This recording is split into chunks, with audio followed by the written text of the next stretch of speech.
Okay, here we are. This is the electric load center video. This is our electric meter. It's 200 amps. Okay, this box should be sealed on 3 sides to help prevent moisture from getting in. In fact, it should be installed on a mounting block. Okay. Our electric power supply conduit should have a sleeve joint so that as the ground and the structure move separately, it can go back and forth without causing too much pressure on the box up in here. Our grounding rod looks like it's been properly buried. Yay. How about that? That's kind of rare from my experience. Okay, rolling on around. That's on the east exterior. Now on the east interior. Oh, wait a minute. Wasn't required 20 years ago. Boy, you're going to get tired of hearing that, but it wasn't required 20 years ago. But today, we should have an electric disconnect, an emergency disconnect labeled outside of the box, outside of the house. I mean, it could be in the same box, but outside of the structure, so the firemen and other first responders, if they got a problem and the electricity is going crazy in your house, they can turn it off before they ever enter it.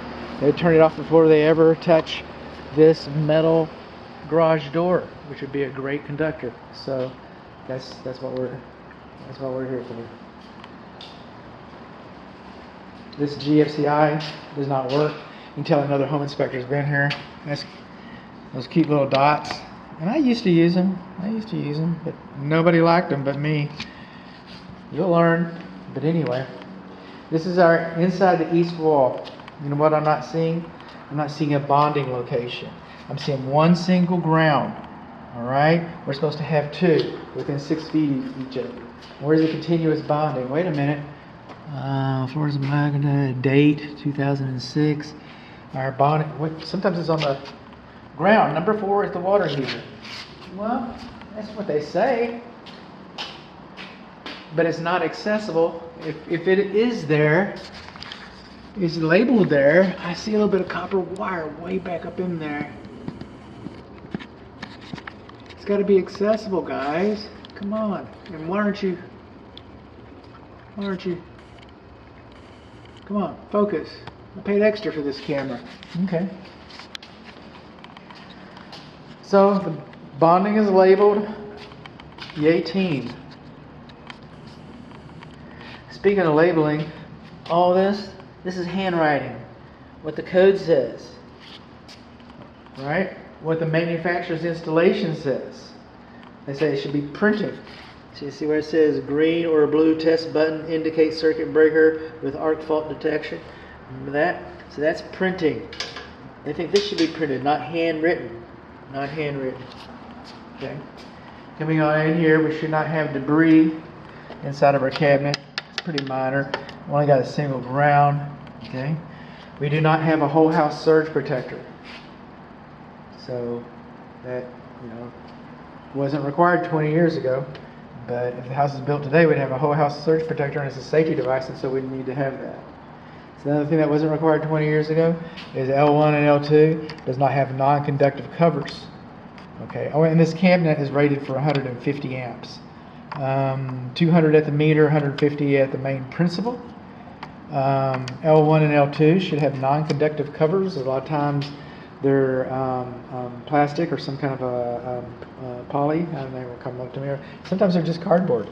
Cardboard's not conductive, but you're supposed to have non-conductive covers. Coming along in here, looking around. All of our neutrals seem to be fine. Everything seems to be bonded. Got the bonding screw in there. That's fine. I'm not too hot about this braid coming in here.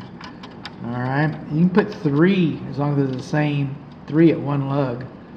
If they were going to do that, they should have put a separate. See how we got 2 lug bars over here? They should have installed a second lug bar so they'd have enough to do that. They shouldn't have done that. All right, coming down here, see this white wire? If you don't know that's hot, you don't belong in this box. I get that, but you're not supposed to have white hots. Okay, you're not supposed to have white hots. All right. Now you can have white hots on your arc fault breakers, but that's a different design.